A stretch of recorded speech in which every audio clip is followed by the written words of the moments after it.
Good morning. It's Friday and raining again. So maybe I was thinking it's a good day to watch a movie, read a book, maybe just do a little self-care. Today's my grandson Griffin's first birthday, and it's also my sister Bonnie's birthday.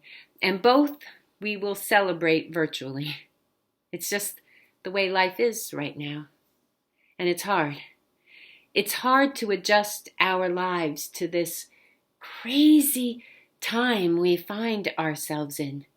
I hate it actually, because it's hard enough to be apart from those we love, but it's worse when you know you can't be together even if you could. I miss hugs. That's the part I hate. And it's times like these that I wonder how Jesus would handle this pandemic. Interestingly, I read about a guy who had a "What Would Jesus Do" bracelet on, and he wondered what his answer would be if someone actually asked him that question. He said his immediate thought was, he would love first. I thought of that this morning when I was having my little pity party. He's right. It's exactly what Jesus would be doing now for sure. It's what he did all the time. See, before labeling anyone or letting what society said change his view of people, Jesus just loved, fully and unconditionally, with no strings attached, without any discussion. He just erred on the side of love. Everywhere he went, he sowed seeds of love and encouraged us to do the same. But the truth is, so often I can get things backwards or overcomplicate them instead of simply just walking in love.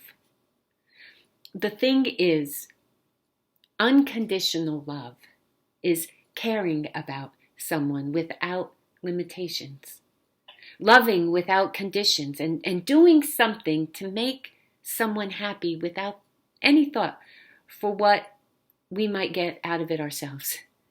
It's vulnerable, risky, scary, oftentimes rare. And then I started thinking, what might loving first look like right now during this pandemic? Especially for those of us who have adequate food, clothing, shelter, and resources right now. I'm not entirely sure, but I know what I see folks doing, and it's awesome and beautiful.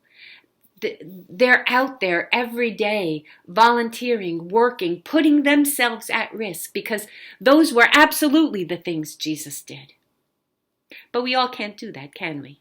So, what can we do? Well, this is what I do. Every day I ask God to show me where or how I might make a difference. Something that might help, that might show his love, because I want to love first too. But I have to be honest. It isn't always easy to do that. I don't always love first. And when that happens, I come back to this truth. Jesus didn't always like what he saw. He didn't always agree with authority. Yet in all that he said and all that he did, he was guided by a heart overflowing with love. And it was a love for everyone, even the folks I can't stand, the ones I disagree with, the ones who stand for everything I'm against, the ones I know aren't doing what Jesus would do. Oh, and it's then when I start to think like that I realize that I might be one of those too. Yet Jesus loves me just the same. It's pretty awesome. See, Jesus came to show us, especially in times like these, what is really important, what really matters. And it's doing what's right. And we know what that is. It's staying home and staying safe. It's showing kindness whenever we can, helping our neighbors if they need it. And if you're capable, volunteering. It's keeping connected in whatever way we can with one another. That's what Jesus came to teach us. That's loving first. I heard a rabbi say that during this pandemic, every hand that we don't shake must become a phone call that we make. Every embrace that we need to avoid must become a verbal expression of warmth and concern. And every inch and every foot that we physically place between ourselves must become a thought as to how we might be of help to that other, should the need arise. Well, anyway, with this simple revelation about Jesus loving first, this guy that I read about created new bracelets. HWLF. He would love first.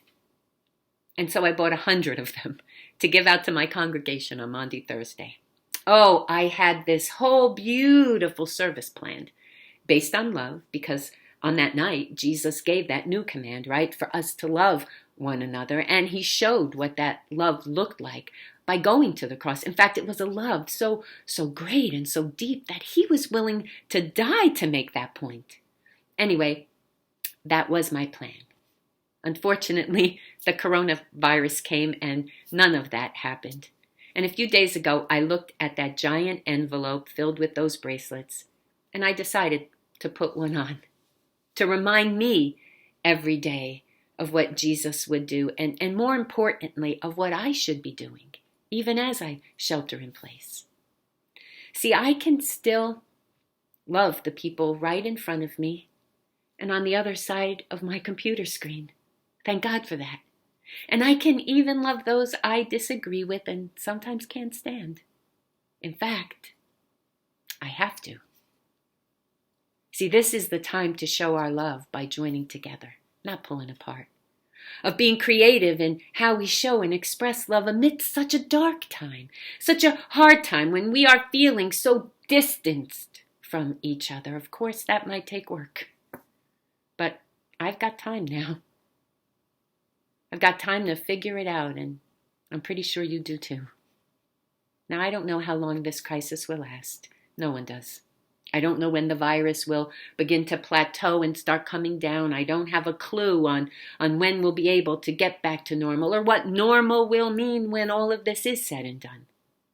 But I do know what is available to every one of us. Fresh grace for the day ahead. Love for each of us. New mercies every morning. Unlimited possibilities. And hope. Always hope. These are the things Jesus gives to us, and they are the things I'm clinging to. So maybe you'd like to join me in doing what Jesus would do, and loving first.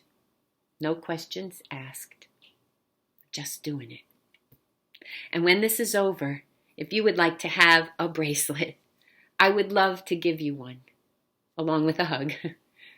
So stay safe, stay inside. Wash those hands often. Wear your mask and gloves if you do go out.